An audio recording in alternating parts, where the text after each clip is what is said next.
AITAH for losing it and calling my father a weak, pathetic man in front of his family. Plus for updates.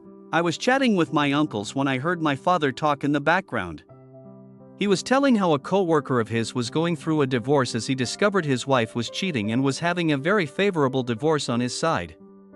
My father said his co-worker should forgive his wife and by his own words set a good example for unity and forgiveness, and how he believed he set a great example for me in that extent. I swear it was like a switch went off in my head and I was mentally back to being the rage-filled 18-year-old. I turned to him and asked if he was effing serious. He looked at me and started to stutter. I know the next minute was pure word vomit and I can't relay it perfectly. But to sum it up, I shouted how was a pathetic man. His family all know he's a disgrace of a father who would rather his son be treated like poop than defend him because he's a effing coward. His wife would rather F half the neighborhood than even touch him, and he should never ever believe anyone respects him, and my girlfriend quickly took me out and drove me home. It was insane just how quickly being away from him made me feel better. She just held me when we got back and told me it's okay.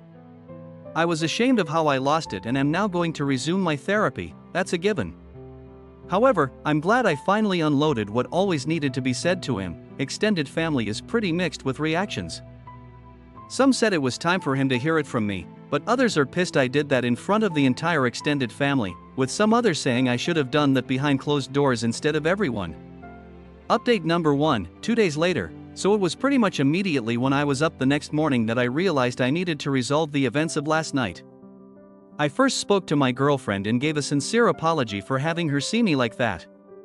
She reassured me that nothing was wrong. I called my grandparents to apologize for how I lashed out.